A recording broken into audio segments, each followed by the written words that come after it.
Welcome to Slow News Day Live. My name is Steve Poikinen. I'm here in beautiful and yet still locked down Boulder Creek, California. I am very excited to have my guest here with me today.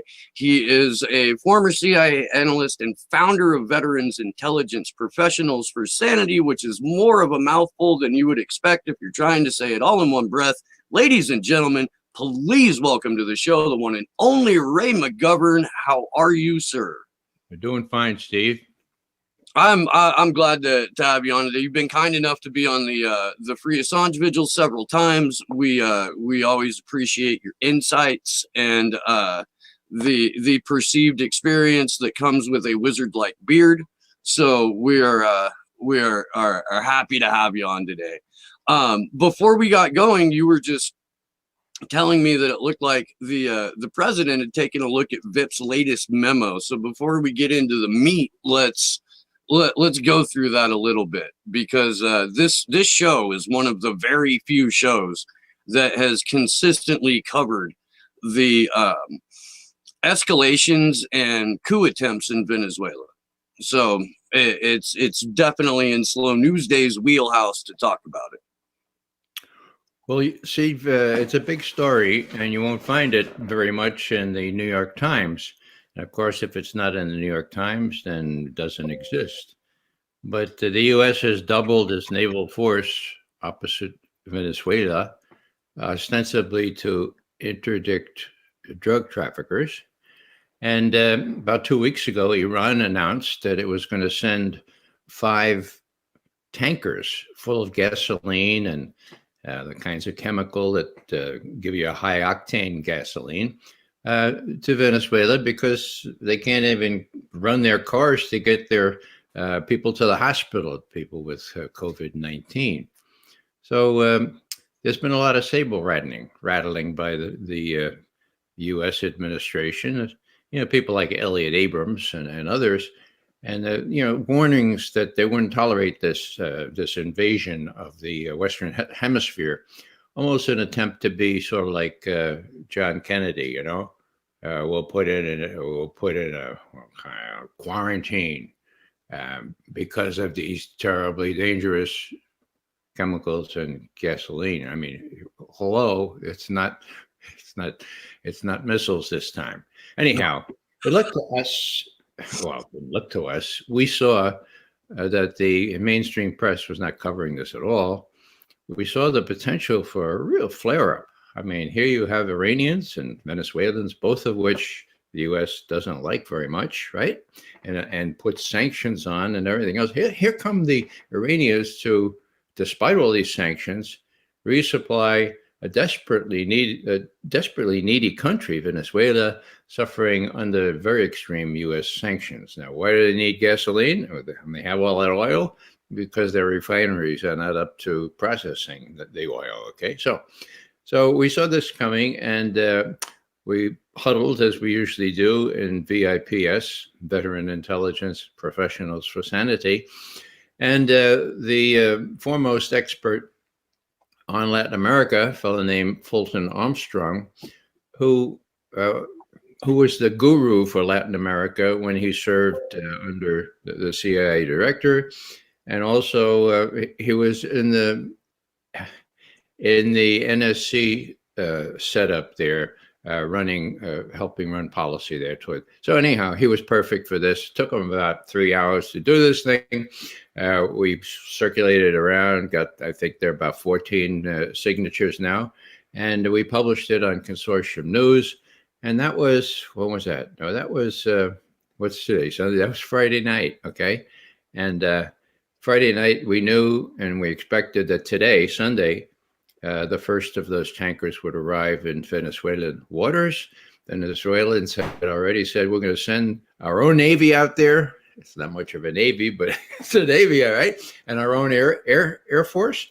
And meanwhile, the head of Iran, Rouhani, warned, look, don't mess with this because sotto voce, we can retaliate. And that was the whole point of our warning to President Trump. Look, if your guys are telling you that you can get away with this without the Iranians retaliating, forget about it. because even though you dominate the Caribbean, you don't dominate the Persian Gulf, even though you have gazillions of weaponry there. The Iranians dominate that Gulf, and they've got a gazillion torpedo boats that can do real damage to you guys. So the upshot of it was it did get out. It got widely circulated. Only AP was interested in running a story about it. And today I see that the first tanker from Iran to Venezuela has entered Venezuelan waters. So it looks like, at least for the present, the first one made it. We're hoping the other four will without incident. But as I said before, I'm not relaxing until the fat lady sings. And that's likely to be only after the Venezuelan tankers go back into international waters. I mean, the Iranian tankers. Well, I'm glad for the sake of the Venezuelan people that they're going to be able to get this. It's one of those things where I see the Trump presidency and Obama's presidency really as just caretaking the Reagan era. You know, the sort of foreign policy that George H.W. Bush and Elliott Abrams and Bill Barr and the rest of the demons that are running amok inside the Trump administration, who were there back in the Bush days, they seamlessly, through multiple administrations, have been able to carry out and practice escalado in Latin America and in the Middle East. And the function of the president is more of a caretaker role, and let's distract the little idiots at home on the television so that we can go forth and create empire. Now, you can correct me if I'm wrong on that too, because I'm open to being wrong, despite what my exes will tell you. Well, Steve, you're right on here, and people need to understand that there are very defined limits within which a president can act. Okay, now people talk about the deep state. Now, Trump uses deep state, and when Trump uses a term, I usually try to avoid it. Full disclosure here, I think Trump is the very worst president the United States ever had, ever. Okay. And so when my views and the views of my colleagues in veteran intelligence professionals for Sanity happen to coincide with what he's saying, we're almost embarrassed. We have to say, look, you don't understand. We're professional intelligence officers. We tell it like it is, good or bad, okay? And any resemblance between what we say and what presidents or politicians or pundits say is purely coincidental. So, it's a real stretch to tell the truth here. If people see you as being an apologist for Vladimir Putin, who wants to say that Vladimir Putin has me in his pocket, so it gets very complicated. And that's what we've been contending with now for many years. I just sent to my webmaster a couple of links to post on raymcgovern.com, and they have to do with, Jimmy Dore and Caitlin Johnstone exactly 14 months ago, talking about the fizzling of collusion between Trump campaign and Mr. Putin. The hook this time is the revelation that this business about Russian hacking of the DNC, remember the Democratic National Committee, the Russians hacked into that? That was sort of the cornerstone of the whole Russiagate thing, okay? Well, it's fallen apart. And, you don't have to believe McGovern anymore or our technical experts, two of whom were technical directors at NSA, the National Security Agency. You don't have to believe them anymore. Now you can believe the guy that James Comey thought he could rely on to inspect the DNC computers and server and tell us how the Russians intruded. Okay. Now, in sworn testimony, which he had every reason to think would be kept secret, the head of CrowdStrike, this cyber firm of dubious reputation that Comey was happy to defer to, testified on the 5th of December, 2017. I repeat, 2017. Was that about 2.5 years ago? Okay. It was kept secret until 2 weeks ago on the 7th of May, 2020. Okay. Everything's clearer in 2020, right? Okay. What did Sean Henry say in his sworn testimony when answering questions from the likes of Adam Schiff? Well, Adam Schiff began. We all know who Adam Schiff is, I hope. The congressman from California who has led the Russiagate thing. Yeah. Shady asset to U.S. intelligence and dead-eyed, soulless careerist. So he starts the questioning by saying, now, Mr. Henry, his name is Sean Henry, and he worked like this with James Comey for 11 years. Not that James Comey, I'm sorry, Bob Mueller. Bob Mueller, yeah. When Bob Mueller was head of the FBI. So, he was his big technical guru. And then when he retired in 2012, I guess it was, he joined this CrowdStrike and now heads it up. So the question comes from Adam Schiff. Mr. Henry, can you tell us what date it was on which the Russians hacked the DNC? Henry. Prolonged pause. He's not going to say now. Bear in mind, this is under oath. All right.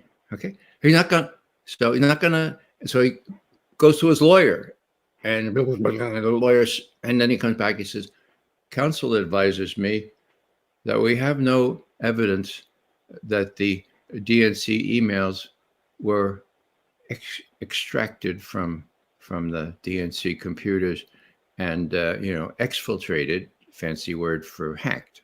Mm-hmm. And he's asked a whole bunch of questions like this, and he said, "Oh, we don't have any evidence. We have circumstantial evidence," and we went with that, okay. And then finally, this is my favorite. He says, "Look, I'm just trying to tell you the truth. We didn't see any exfiltration of data from the DNC, meaning we didn't see any hacks, but we went with this judgment because of what we saw." Yeah, it's Laurel and Hardy and the Marx Brothers meets the Three Stooges in a congressional hearing. It couldn't be that we live in a fucking cartoon. The thing that I love about Sean Henry, by the way, and I say that very ironically, is that Sean Henry, while he was working for Bob Mueller, was the FBI handler attached to Sabu, who was the member of the anonymous offshoot LulzSec, who flipped on every single member of Anonymous, causing my friend Commander X to go on like a nearly 10-year traveling escapade, finally being granted asylum in Mexico as recently, I think, believe December of last year. He was the first person to be given asylum in Mexico and be related in any way, shape, or form to the Anonymous Collective. But that's who Sean Henry is. His reward for breaking and flipping Sabu was to then move on to be the head of CrowdStrike. And at CrowdStrike, he did everything possible to serve the masters that he was serving while as an FBI agent. And I owe that information to Susie Dawson. So thank you, Susie, for, letting me in on that one. Yeah. Well, in the Bronx, where I come from, we talk about crooks. But in Manhattan, right across the river there, they talk about white-collar criminals. Okay. Well, they're both. And now they've been exposed. and that they're at the highest reaches of our national security and law enforcement setup. And they were active very, very much under Obama. Now, I have to say that I wish that Trump would keep his mouth shut and wouldn't coin these great terms like Obamagate, because now I don't want to use it anymore. Yep. Okay. But there is an Obamagate. All these cats worked for Obama. And, how much did the president know and when did he know it? Well, that's dribbling out. I mean, there is a 2 September 2016 email exchange between the two lovebirds in the FBI, Lisa Page, who is the chief lawyer for Deputy Director McCabe, and Peter Strzok, who is the guru and head of all these investigations. And she says to Strzok, now this is the 2nd of September, it's documentary. She says, Peter, I'm so excited. We're preparing talking points for McCabe because POTUS, President of the United States, okay, because the president wants to know everything we're doing. Quote, end quote. Well, wow. So the president wants to know everything that these two guys are doing, and we know what they were doing now from other texts that have now been released.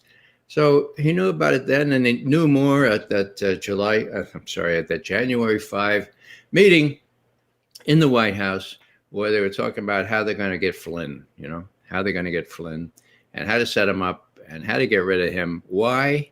Well, they didn't like Flynn, but more important, Flynn knew where the bodies were buried. He was going to be the national security advisor. They were so sure. And this is an important point I'd like to emphasize. People say to me, Ray, for God's sake, are you saying that the head national security officials, intelligence, and law enforcement, that they played fast and loose with the law and the Constitution and the Fourth Amendment and everything else in 2016 and beginning 2017? And I said, yeah, that's what I'm saying. And I said, well, how can you say that? And I said, look, you have to move your mind back 4 years, all right? Hillary was a shoo-in. Hillary was going to win. Who thought Hillary might win? Well, there were a couple of people claiming that, but she was a shoo-in. Now, you don't have to ask me about that. You can look at the book that Jim Comey wrote, Loyalty or something like that, ironically. So anyhow, he says in this book, look, quote, I was operating in an environment in which Hillary Clinton was sure to win, period, end quote. Now, if you're operating in that environment, I mean, you're going to take all kinds of extra, well, assuming you're not incorruptible, you're going to take all kinds of corrupt ways to make sure she wins. And then when she wins, you can claim credit for helping. You're going to get promoted or allowed to stay in your job. You're not going to get indicted. Okay? Whoa. Mm-hmm. There's a corollary to that.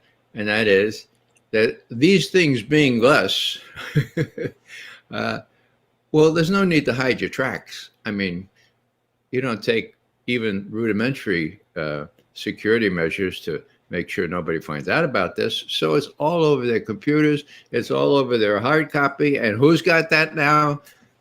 The U.S. Attorney, John Durham, was looking into Russiagate and has the goods on these guys. So now they're really squirming. And since Trump won, one of their main objectives was to make sure that nobody found out what they've done. Okay. And so they were running scared now.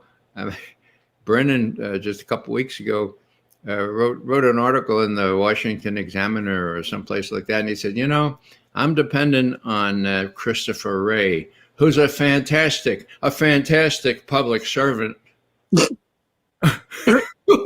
Christopher Wray, of course, is head of the FBI. So their fingers are really deep into it. People know that, except for those people who think they get information from the New York Times. Now, I have to say in this connection that did the New York Times publish the revelation that the head of CrowdStrike says there was no Russian hack? They must have forgotten. Maybe it fell into the cracks, huh? Yeah. No, the editor in charge of publishing that, he was mask shopping for COVID that day. They had an intern at the desk, and the intern didn't think it was news. And I'm pretty sure that's what happened. Well, that's as good an excuse as you can come up with. But, if you look at all the journals and all the newspapers that depend on the New York Times, and my friends, I went to college up that way in New York. I came from the Bronx. And in those days, you could read the New York Times, as my Irish grandfather would put it. He said, I read the newspaper black and white. Okay. You got the idea, really thoroughly. He was talking about the Irish Echo, but the New York Times, my parents used to read it. If they didn't finish reading that before they fell asleep before the TV, they had a special place to put that day's New York Times, okay? And they wouldn't dare touch the next morning's New York Times until they had finished reading yesterday's, okay? And you could get a lot of information out of it. But not now, my God. But people are still laboring under this misconception that all the news that's fit to print, give me a break. Well, if you're relying solely on your tagline, you're not really doing news. The Washington Post is democracy dies in darkness. And Jimmy Dore likes to say, and they're doing everything they can to help. We've come... I don't even know if this is right, though. I want to say that we've come so far away from newspapers doing the job of giving news, but I'm trying to think of an era where it wasn't dominated by propaganda, at least from like Edward Bernays on. Yeah.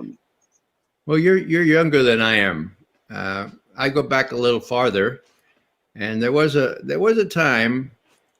Despite huge mistakes on the part of the Times, for example, with respect to Vietnam, there was a time that you could learn stuff. You had Seymour Hersh giving them some reporting on, you had others that could be published. Now, there's a microcosmic example. What's happened to Seymour Hersh? Is he dead? No. Is he too old? No. Is he writing? Yes. Where is he being published? Well, New York Times won't touch him. New York Review of Books won't touch him.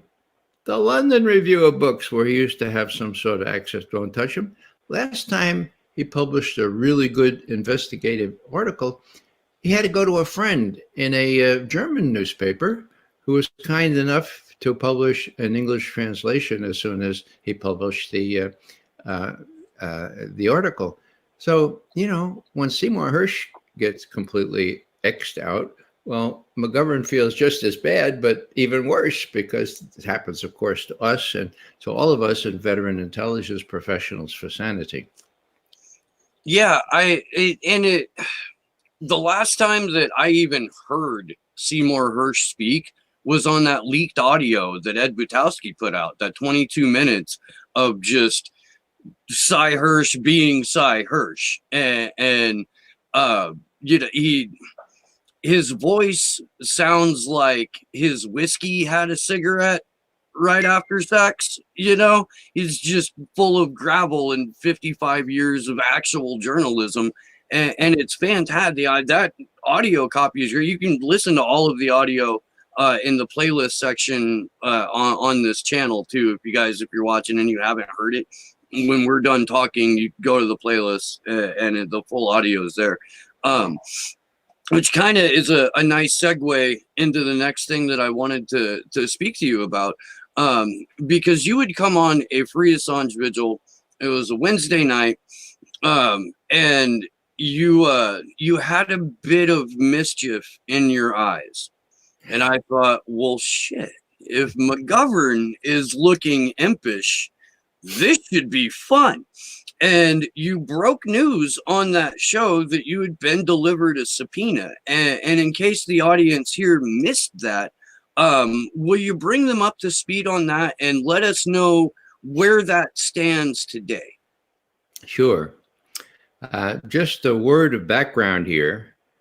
If, as VIPS, Veteran Intelligence Professionals for Sanity, has been saying for 3.5 years, there was no Russian hack. And if that is now confirmed by the head of the firm that was supposed to do the cyber investigation, well, how did WikiLeaks get those DNC emails? Oh, my. Could it be that, as VIPS has been suggesting for 3.5 years, that it was an inside job? It couldn't be other than an inside job. There is no evidence that anyone hacked, much less the Russians, the DNC emails. Now, I should be clear about this. Do the Russians hack? Of course they hack. I mean, did the Russians try to hack the DNC? Well, if they didn't, they should all be fired, for God's sake. That's their job, right? But did they hack to get the DNC emails that were destructive of Hillary's campaign because they were accurate, as usual? They were unadorned and unedited, and they showed, in a word, that she stole the nomination from Bernie Sanders. Now, that's what they showed. And this Russia, what happened? What happened on the 22nd of July, 2016, 3 days before the Democratic Convention, when Julian Assange published these DNC emails showing that Hillary and the DNC had swiped the nomination from Bernie? It was very, very clear. I mean, you had the primaries and everything else. Okay, what happened? Well, the press immediately said, "Why did the Russians do this? Why did the Russians do this? The Russia, right?" Now, there used to be a book or a movie called Magnificent Obsession, right? Yeah. Well, this was a magnificent diversion, and it worked, okay? Most Americans never even looked into what those emails said. There were maybe a few of us that did it. Maybe that did hurt Hillary, but it hurt Hillary because they were real. That's what happened, okay? So we're talking about Julian Assange, and we're talking about his contribution to all this. We have to remember that those things were real enough, and the question became, well, did Julian say anything about how he got these emails? Well, yeah, he did, actually. A month after Seth Rich, who worked in the DNC and had pretty much access to these computers, a month after he was killed on the streets of Washington, July 10, 2016, Julian went on this Dutch TV program, and he said, it's really tragic what happened to Seth Rich. It shows what happens to sources who dare to make information available that the public should know. And by the way, we're offering a $20,000 reward for any information leading up to the arrest of whoever killed Seth Rich. So the Dutch announcer said, "Oh, so he was your source." And then Julian backs off. He says, "Well, we don't discuss our sources here, blah, blah, blah, blah, blah, blah." Now, they don't discuss their sources, but Julian just discussed Seth Rich, right? And so, you don't have to be a crackerjack analyst to say, well, maybe Julian was hinting that Seth Rich was his source. So that's sorry to be so long-winded, but that's the background to the subpoena. Now, who's the subpoena from? Well, Seth Rich's brother, Aaron Rich, is on kind of a crusade.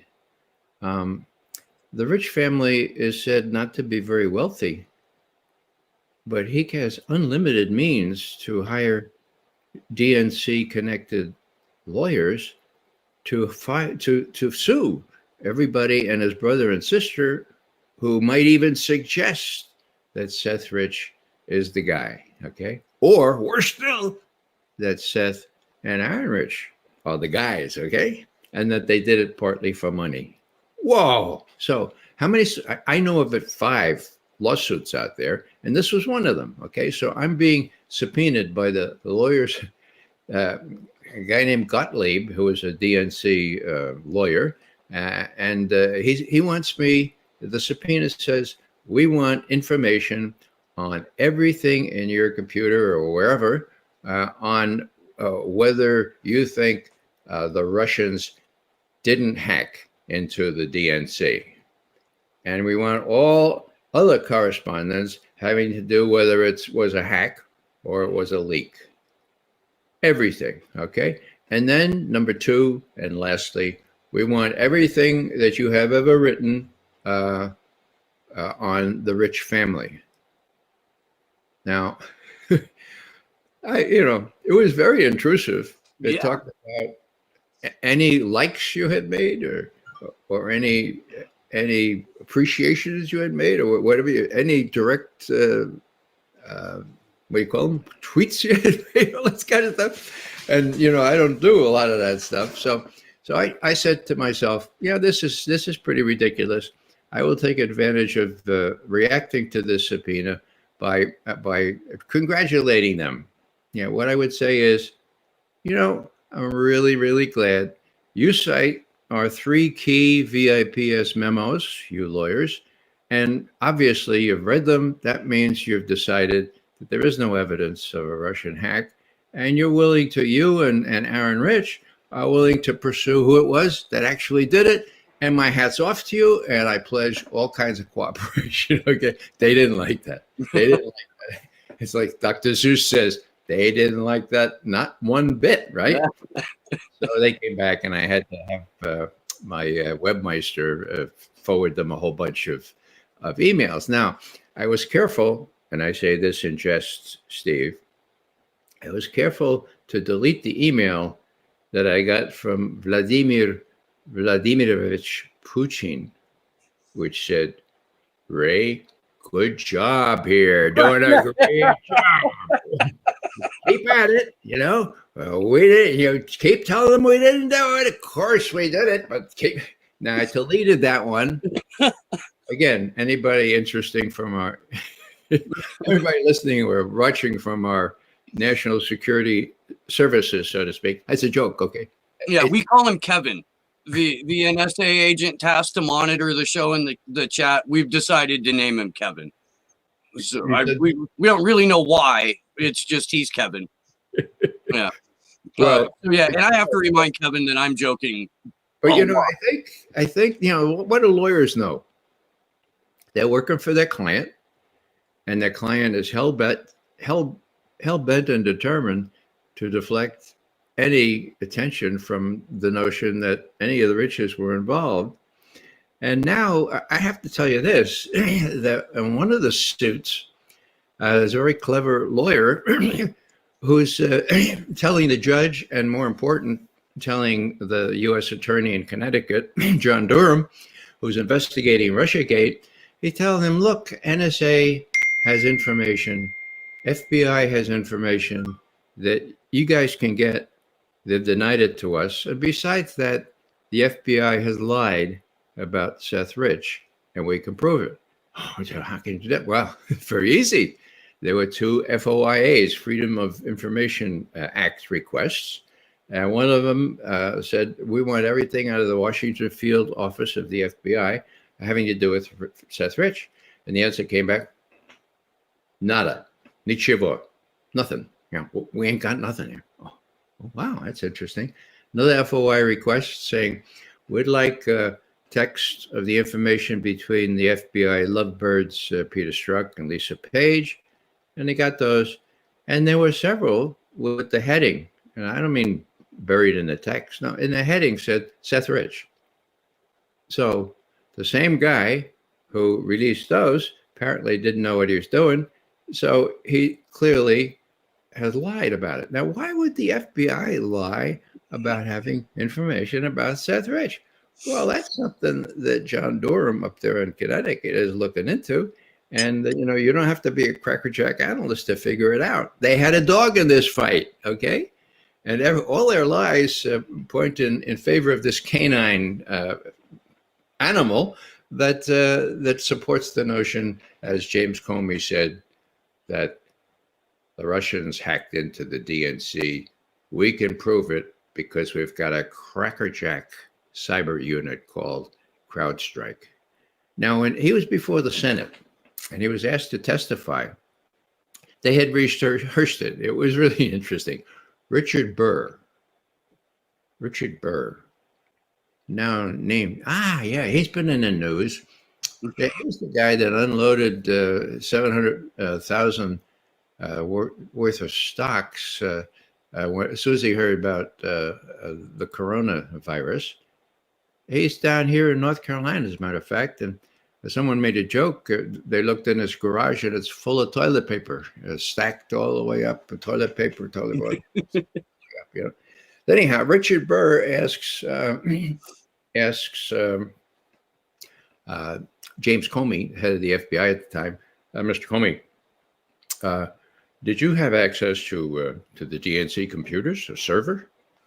Well, no, sir. We depended on a crackerjack outfit called the CrowdStrike for the information.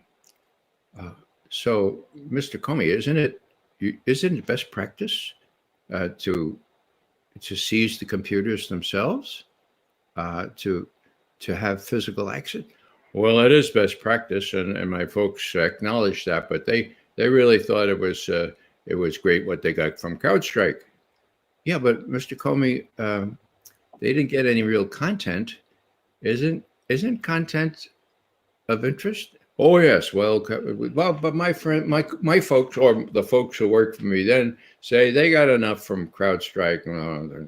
So okay, so here you've got Richard Burr, very much in league with James Comey, as most of these Congress people are, letting him off the hook real easy. There is no excuse for the FBI director not looking into those computers with his own specialists. After all, you may recall, Steve, that John McCain was running around saying, act of war, the Russians, act of war, okay? Now, there's an act of war. You're the FBI director. And what do? Well, if you believe Comey, he said, at various levels, we asked the DNC, please, could we see the computers? Pretty please, or pretty please. And you know what they did? They said no. As a FBI director, I mean, he doesn't need but a piece of paper that he can sign himself to come into this room and get McGovern, for God's sake. Yeah, he's going to take a no from this crackerjack cyber. By the way, they're far from crackerjack. At this time, when they were hired by the DNC, they had already had to admit and apologize for cyber investigation that they blamed the Russians for hacking into howitzers in Ukraine, making them not work correctly and all this kind of stuff. It was a trumped up story, no pun intended. It fell apart, and they were apologizing for that precisely at the time when the DNC saw it in their wisdom to hire him, to hire CrowdStrike, just as they had hired Christopher Steele to pay them thousands of dollars. And, hello, I mean, do you smell here? I mean, so Comey is pretty vulnerable now. Brennan is desperate, asking the current head of the FBI, please remember you're a great public servant and do the right thing. But in my view, John Durham, the attorney, the U.S. attorney in Connecticut that Attorney General Bill Barr has named to look into the Russiagate, how it got going and who stoked these hoaxes, he's got the information. So people say, well, what do you think is going to happen? If I were a betting man and I let my emotions cloud my reason, I would say Barr seems really interested. Now, Barr's got a sordid history I know all that. But people change, and people can feel strongly about this. And for him to already criticize James Comey and to already say that this is an unprecedented intrusion into American politics, and for the president to be naming names like Comey and Brennan and Clapper, uh, there's a lot going there. And so Durham has the goods. Now, what am I saying about that? Let me just see here. Durham's having the goods. So what's going to happen? Well, I think that Barr has given him his head. And this time he's prepared to seek indictments of these big fish. But he doesn't have the final say. And Bill Barr doesn't have the final say. Who has the final say? Well, a guy who's not known for a lot of courage, a guy named Donald Trump. And who is he afraid of? He's afraid of what he calls the deep state, what I call the national security state. The people that Chuck Schumer warned him about, they have 6 ways from Sunday to get back at you. So has Trump flinched in the past? Yes, exactly 13 months ago, he threw Devin Nunes under the bus. Devin Nunes announced proudly that he had 8 criminal referrals that he was making to the Department of Justice on these issues, and they had just given them to the White House to approve. 13 months ago. What happened to those criminal referrals? They were having to do with these same guys we were just mentioning. So he was thrown under the bus. That was 13 months ago. The question really is whether the president will feel up to it this time to pursue it. I think he ought to, because as bad as Trump is, you don't want to create a precedent where the national security state can act in what's the word? Seditious a way to try to throw an election or to make sure that Trump doesn't win an election. And then when he does win, do everything they possibly can, despite the Fourth Amendment, despite all manner of laws and regulations, to make sure that he can't fulfill his major stated purpose. Now, I'll just finish with that. What was his major stated purpose? Well, it was, I think we could have a more decent relationship with the Russians, Whoa. What happens to all the arms traders? What happens to all the arms builders if there's a détente or a rapprochement with Russia? I mean, big stakes involved here. And as Eisenhower used to talk about the MIC, the MIC, the military industrial complex, I talk about the Mickey Mat. Okay, you got it? Mickey Mat, and I'll spell it out. Military industrial congressional intelligence media academia think tank complex. Now, why do I say media? Because that's the cornerstone here.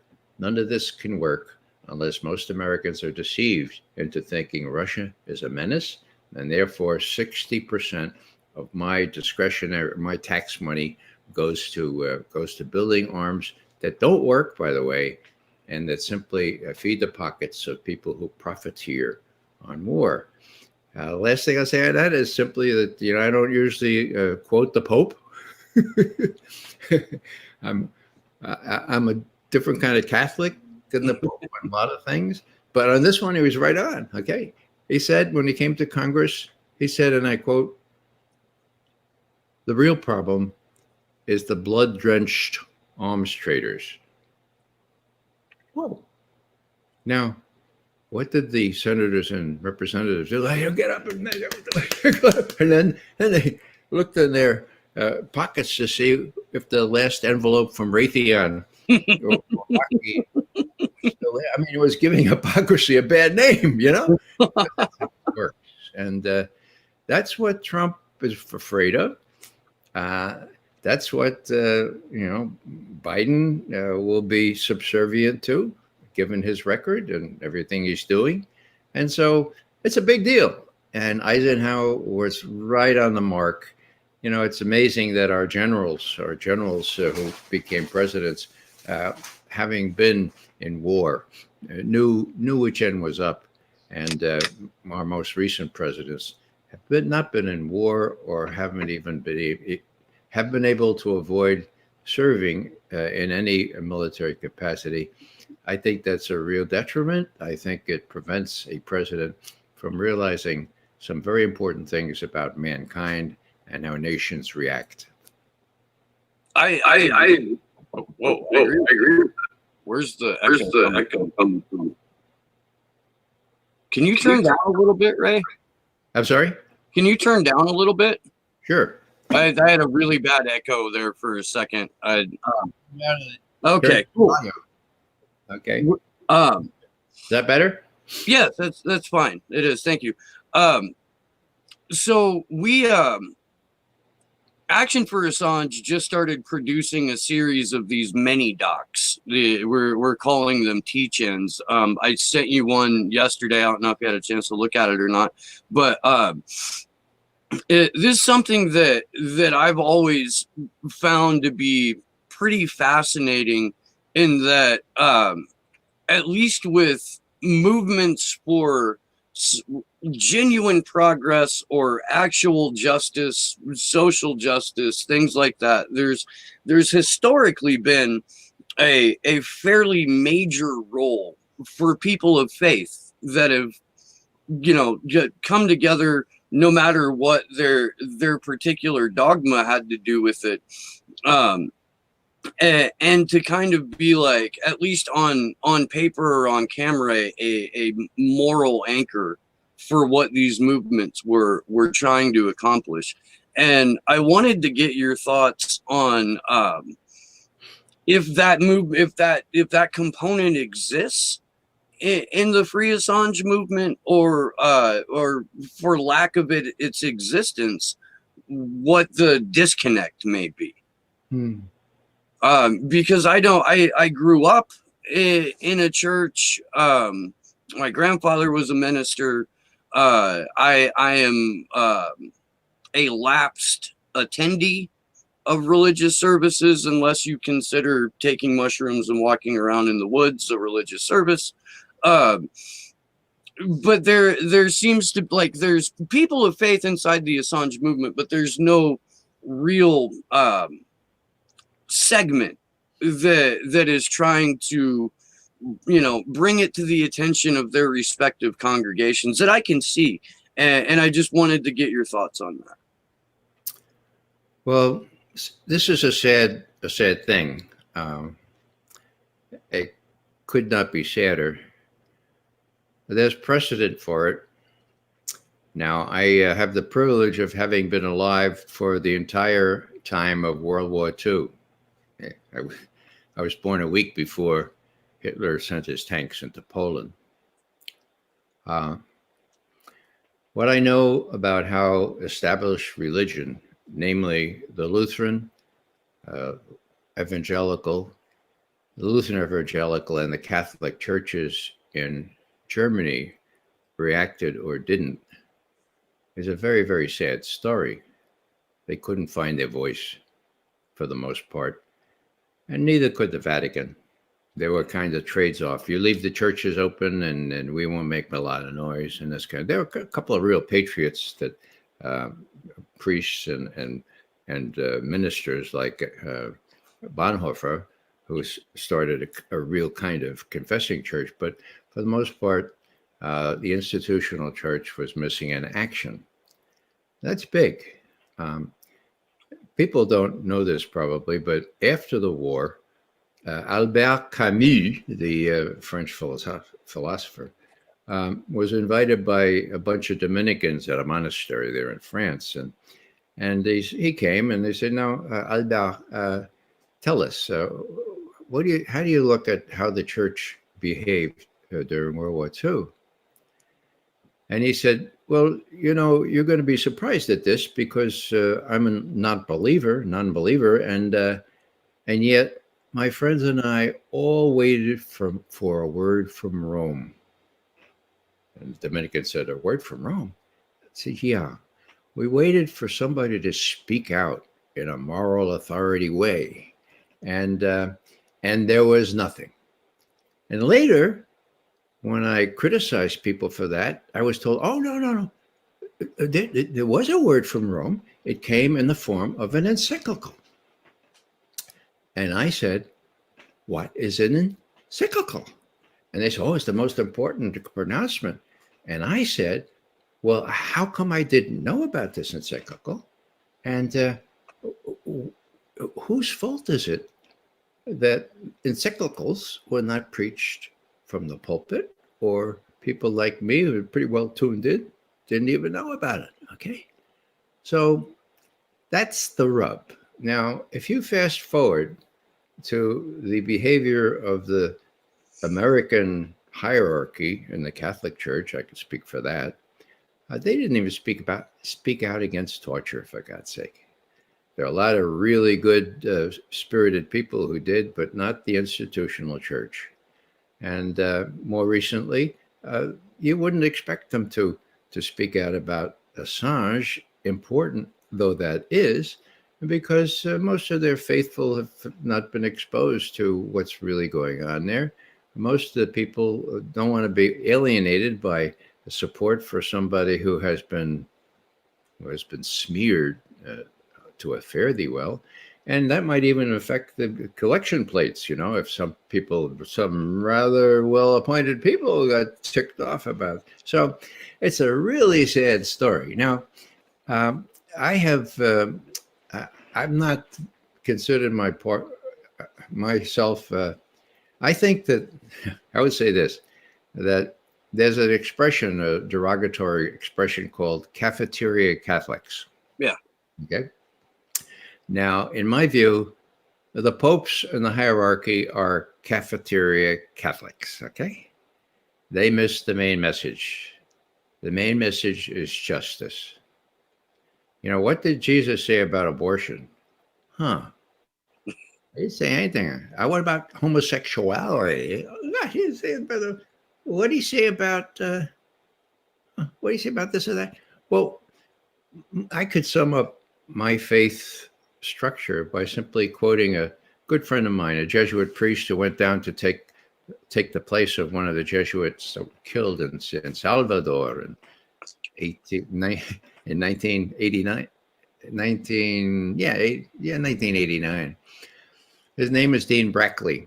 He since died of cancer, but he summed his philosophy as, and I identify with this. He said, quote, "It all depends on who you think God is and how God feels when little people get pushed around, period," end quote.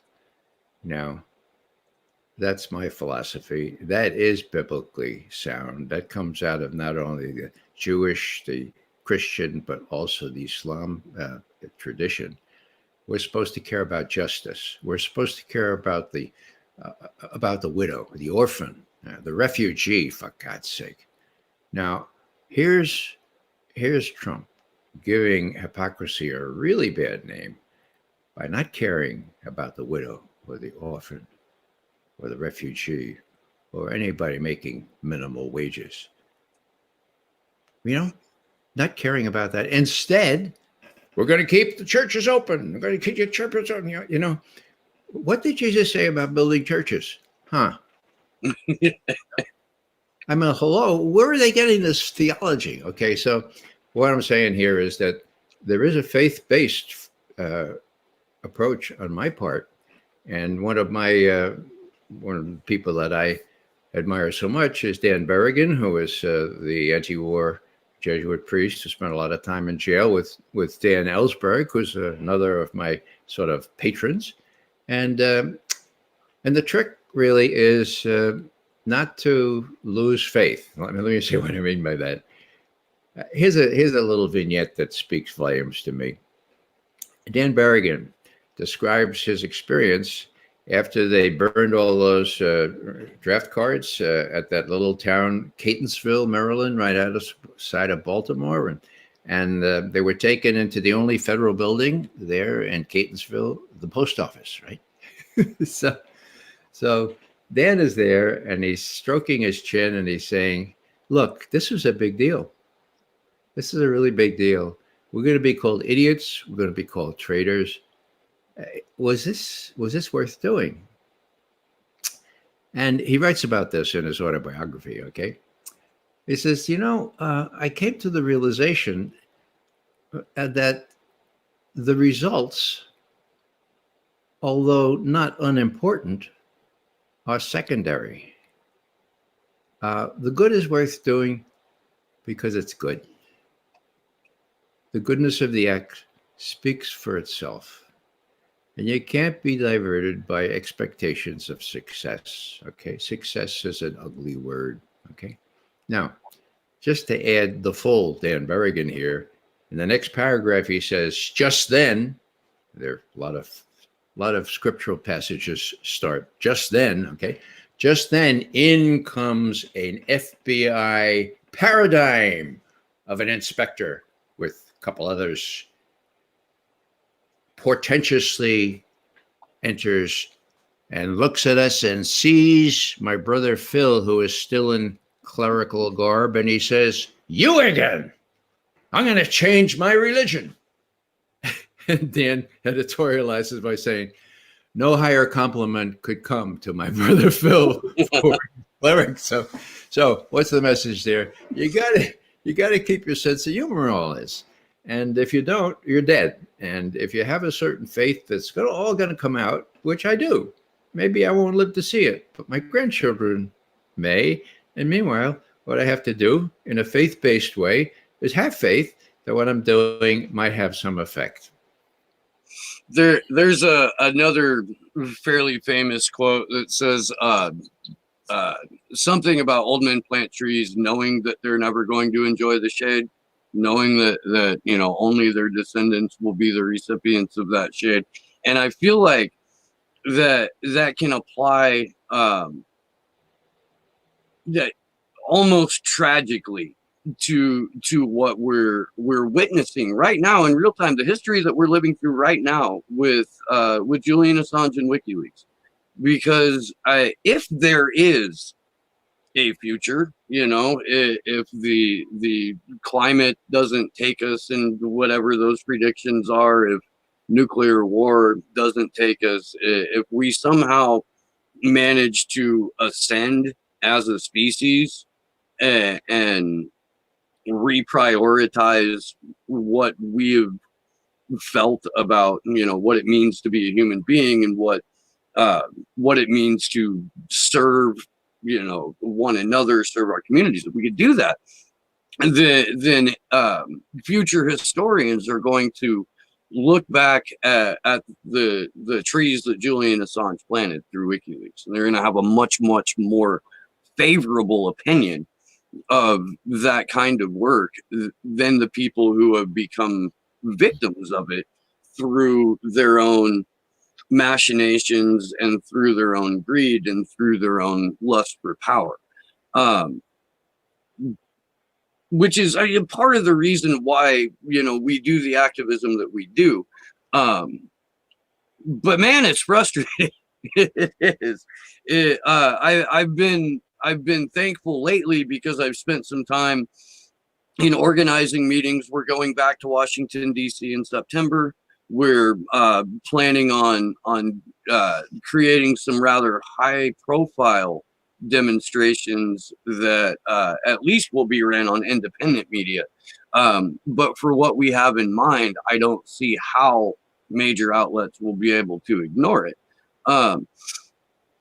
But you're so right about keeping a sense of humor. I've gotten some flack for cracking a few too many jokes during a free Assange vigil, and I'm like, but that's how I cope. This is my mechanism for getting by. Well, I've got one for you. Not a joke, but a comment that came under one of my articles on consortiumnews.com. There was these two very rabid Russiagators. That's what I call them. Not alligators, but Russiagators.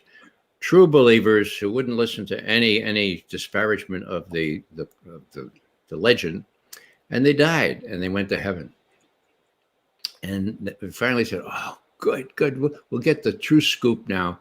And as St. Peter was sort of giving them the normal kind of interrogation, and he finished, and they said, "Now tell us, St. Peter, what does God say about Russiagate?" And St. Peter says, "Well, God says that neither Putin nor Russia had anything to do with the 2016 election." And one guy turns to the other and says, "Oh no, God's in on this too." God's in on this too. So, I think what you were referring to before about folks talking about the next generation, that comes very close to what I.F. Stone has said. He's one of my heroes as well. And he said, look, you have to go into this with an open mind, because no matter how clear the justice issue is to you, you're going to lose. And then you're going to lose. And then you're going to lose again, okay, until someday someone who sees justice and truth the way you do wins. Meanwhile, you've got to make sure your expectations are realistic, and you got to keep a sense of humor to get yourself through all this. And I think that's what we're doing. And I've been really surprised by a lot of stuff in my olden years. When you look back to the fall of the Soviet Union, by that time I had spent 1990s, decades, ever since I majored in Russian, analyzing and figuring it all out and all that stuff. Toward the end, I could see things were crumbling, but I never expected a peaceful dissolution or devolvement of the Soviet Union.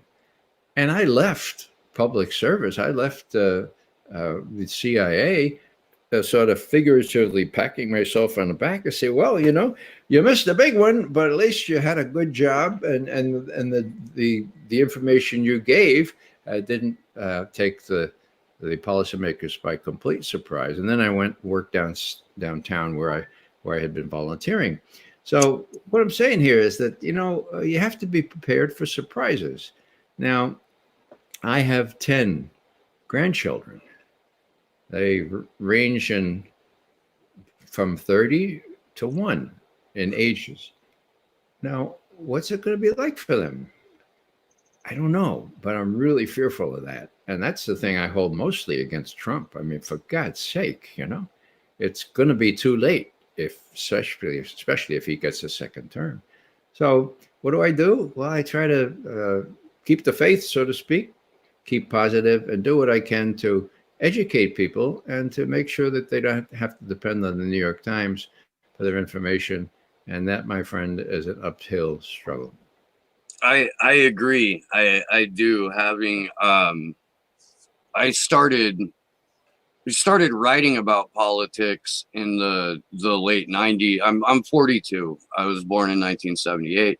But the first opportunity I had to vote was in 1996. But 2 years prior to that, while not even being old enough to vote, I worked on a congressional campaign through good old Republican nepotism. The candidate was a guy named David McIntosh, who you might know. He's now at a right-wing think tank. He was a professor at American University for a while, but he was the congressman from Indiana's 6th district, and also a former high school history student of my dad's. So when McIntosh carpet-bagged himself to Muncie, Indiana, so that he could run in that district, he called my dad up and he was like, I'm going to run in this district. Do you have any, free labor for me? And he's like, as a matter of fact, I have a son. I can, loan him out to you. Sure. Why not? So I remember this very clearly, like standing in front of my high school with a stack of Christian Coalition voter guides and just going, there is no way in hell I'm going to hand any of these out to anyone. I can't do it. And that was my introduction to politics, was nepotism, lies, and outright, emotive salesmanship. And so when I started writing about it, that was the baseline of where I was coming from, was that experience. And I have, from that time, I actually got a little bit of a name a long time ago to me. It was 12 years ago. I got picked up by The Nation. I was fired very thoroughly by Chris Hayes, as a matter of fact, who was the politics editor at the time. It was right before he got his show. And the reason I got fired is because I wrote an article that never got published that was called Barack Obama, Reagan with a Tan. And I had found out, where Obama's loyalties had lied, where his money was coming from, and how we could expect somebody with those connections and with that kind of money hanging over his head, how we could expect that person to govern. And The Nation did not like that at all. I wasn't exactly fired. I was invited to become successful elsewhere. That's how they phrased that. And then made sure that I never would. I was subsequently blacklisted. I walked away from journalism for several years. And every time I would start writing for a new outlet, like within 3 months, it would get bought up by someone, and then the publication itself would be folded. It was pretty savage. It was. And what I've found is, by giving up on all hope of that as a career path, I now have more outlets and opportunities to get my particular viewpoint across, having given up on it, than I did when I was beating myself against the wall trying to get something published. And there's a freedom to no longer, I get, not necessarily no longer caring, but no longer letting a particular goal guide your thought process or guide your life. And there's a freedom in, like, letting go of the expectations that you had for yourself, and just kind of allowing yourself to be a conduit by which other people's message can get proliferated or have it sink in. And it's one of the more rewarding things to me to, like, put aside an expectation of journalism and let the activism and the words of other people and the works of other people kind of go, through whatever platforms I'm fortunate enough to be on. I have no idea why I told you that story. Well, what you're pointing out here, Steve, is what we call in our Catholic, liberal Catholic circles, a vocation or call. Okay. Now, call is where your particular experience and your passion intersects with a crying need in the world. Now, the crying need, obviously, is people to be informed. We're in the same business here. We're trying to spread some truth around. And your passion and your experience and what you want to do has kind of gotten together there at this point. And that's, there's a great consolation in kind of realizing that, well, okay, that's maybe not exactly what I thought I'd be doing at this point. And it's, for me, not, I'd like to be playing golf, or playing a little bit more with my grandchildren. But it's a call, and it's very serious. And, when you talk about The Nation, the editor of The Nation commissioned Patrick Lawrence, one of their reporters, to write up what we veteran intelligence professionals for Sanity had been saying about Russiagate. And what we had been saying up to that point was there's no evidence of a hack. So that goes back to December of 2016. We got published in the Baltimore Sun a couple times. So it's out there, okay? No evidence of a hack, okay? And then in the spring and early summer of 2017, we learned that there was forensic evidence that indicated forensically, like from the principle of physics, that it wasn't a hack, okay? And we published that in July of 2017. Patrick Lawrence saw it, and we talked to him, and he persuaded the editor of The Nation that he write an article about that, which he did. Now, you may not know Patrick Lawrence, but he's not only an incredible analyst, but he's a terrific writer. And he wrote it for The Nation, published on the 9th of August, 2017. All hell broke loose. All hell broke loose. The HWHW virus, which broke out on the 8th of November, 2016. I call it the Hillary would have won virus, okay?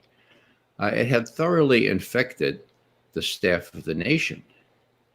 And so the editor, well... This is Van Hooble, right? ...to them and threw Patrick Lawrence under the bus, said his reporting is being investigated, and then held a kind of a show trial where she got some dissenters and so forth. That's a long story, but the idea is that she had to, for The Nation to keep its contributors, I guess, or to keep its staff mollified, the staff being thoroughly infected by the Hillary would have won virus, and not tolerating any notion that, it wasn't the Russians. Because if it wasn't the Russians, then it could have been somebody in the DNC. Oh my God, we can't have that. All right. So what I'm saying here is that was terribly disappointed. And it'll be interesting to see what The Nation will do now. I mean, that was August. That was September of 2017. We're almost, it's 18, 19, we're almost 3 years later. Will they do the decent thing? Will they do the right thing? And maybe that's where I'd need to go pretty soon. But okay. Just saying the words "do the right thing" reminds me of the last time I saw Dan Berrigan. Now, Dan was pretty old at the time. This goes back 4 or 5 years. I was speaking up at Fordham University in the Bronx, my alma mater. And I knew I was going to be there, so I contacted some folks that were close to Dan Berrigan, and they say, "Oh yeah, he'd like to see you." So I got a little audience. There were about 3 of us there, and there was Dan, sort of sitting on a bed. There were 2 bed tables, and each had about 6 or 7 books on them. So he was really alert mentally, and not so much able to talk very distinctly. So I said, "Father Dan, I'm going to be able to see Ed Snowden in just 2 weeks." This would have been the fall of 2013. And I'm just wondering, would you have any words you would like me to say to him? Now, I was a little afraid that Dan may not have been up on the news, or, but he looks at me and he says, yeah. Tell him he did the right thing. So I said, and I talked with Dan Ellsberg just last week. I told him I might be seeing you now. You and he spent a lot of time in jail together. Do you have any words for Dan Ellsberg? And he thought, and he looked at me and he says, yeah. Tell him he did the right thing too. Now, I didn't think much about that until I'd taken the subway back to where I was staying. I said, so simple, so profound. That's all we're called to do. Is do the right thing. Sometimes it's not so easy, but there's a great satisfaction that comes from having done the right thing. That's what I see you doing, Steve. That's what I'm trying to do, and my compatriots and veteran intelligence professionals for Sanity. When we were proved to have been right for 3.5 years, there was a suggestion that we should get the VIPS flag, of which there is none, and do several victory laps. Well, we don't do that, okay? Mm-hmm. And glad that young people like Aaron Maté and Max Blumenthal, and even Glenn Greenwald is younger than most of us, that there was a flawless exchange of the baton there. I mean, they're really doing it, and they're doing it great, okay? And young people are more attracted to them, of course. So we're not interested in credit for this. We're not interested in promotions or merit. We're interested in the satisfaction of having done the right thing. And maybe I'll just refer to my favorite novel, which is Les Miserables. You remember that bishop in the beginning, the bishop that he wasn't a real comer. He wasn't politically astute, and he couldn't even get some priest to work in his diocese because he was going nowhere, and they would be going nowhere. So he was the one that when Jean Valjean stole the candlesticks, he said, "Oh no, I gave them to him. So I was present." So this bishop, his name was Bienvenu, I think, and so people were saying, well, what about all this? And the bishop says, when I have trouble getting people to work for me, like the priests won't even work for me, they have this idea of success. And this is Hugo writing, of course, putting it in the bishop's words. Success is an ugly concept because all too often people confuse it with merit, with having done the right thing. Okay. Yeah. So I come all the way around here and saying, success is not unimportant.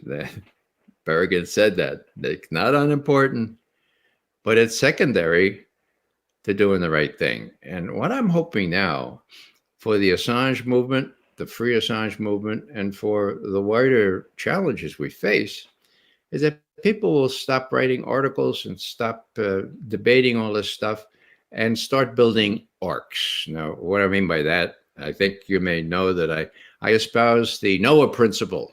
Okay. And what is that? It's simply this, quote, "No more awards for predicting rain, awards only for building arcs," end quote. What we need to do now is figure out exactly which planks in which arcs we're gonna build, and then do it. I'm getting a call here. All right. I'll stay on for a couple more minutes. Okay.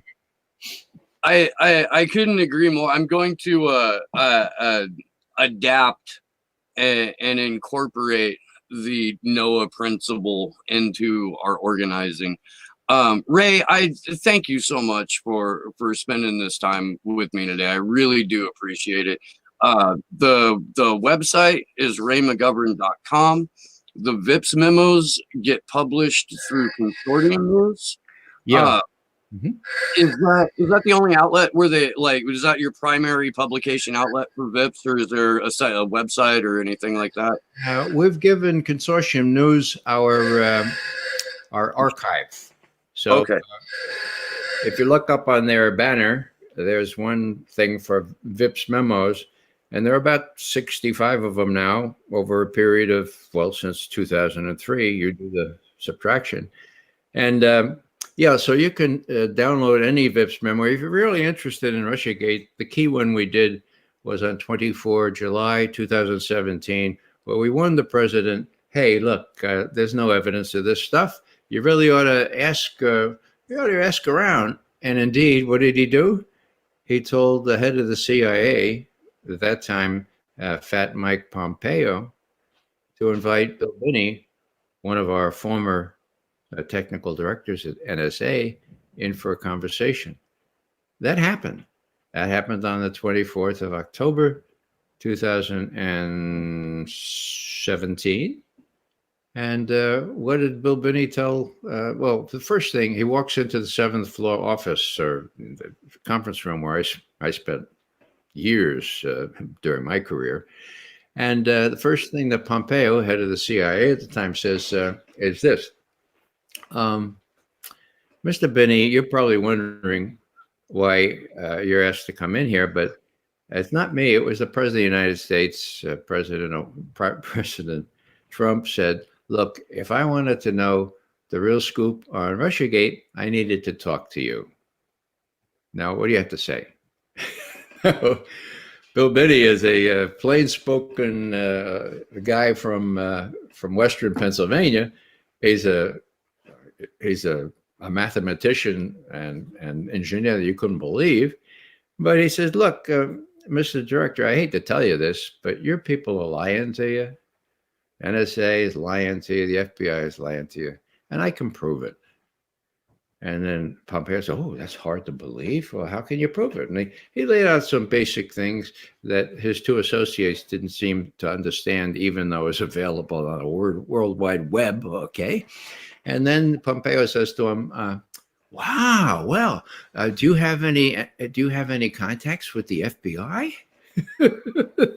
And Vinny says, well, I guess the last time was about 8 years ago when they descended on my house at 6:30 in the morning, come in and put guns at the heads of my son and my wife, and I cut me in the shower. Open the shower curtain, there's a gun at me. Yeah, well, that's the last time I had contact with the FBI. Maybe do you have contact? Maybe at a higher level. Oh, what about NSA? Do you have contact there? He says, yeah, everybody knows me at NSA. They're not going to tell me anything. Maybe you have, and Pompeo didn't do anything. Now, why didn't Pompeo do anything? Well, I think Pompeo is part of what Trump calls a deep state, what I call the national security state. And he wasn't about to ask the people that Brennan set up in their cyber directorate, hey, what you guys really do here? Or what you tell me? Is Benny got any? Here's Benny. He's giving me his evidence. Give me the right story. No, he didn't want to do that. He'd be afraid of the answer. Now Trump, for whom he's ostensibly working, would welcome the answer. That's why he asked him to ask Benny in there. But no, it's too hot to handle. So as far as we know, well, we know that Pompeo never went to the FBI or his own people or the CIA, or, to look at this. And number two, there's no indication at all that he reported back to Donald Trump. So who's Pompeo working for? Right. So, it's all pretty complicated, but not really. The bottom line is the president doesn't think he's his own man, and he's behaved in that way. And so, although I hope the truth will come out fully from this Russiagate investigation, because I'm sure the evidence is there, I'm not sure it will, and I'm not a betting man, but I would only give even odds that it will come out. A lot of reasons why it will come out, but in an election year with the virus and everything else, who can predict what Trump will see in his best interest?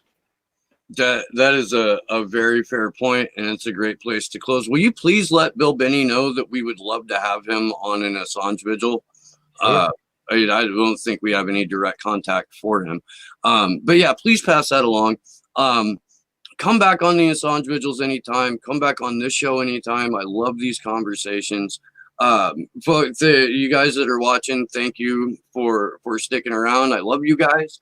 And I will see you soon. This has been Slow News Day, and I'm Steve Poikinen, and good luck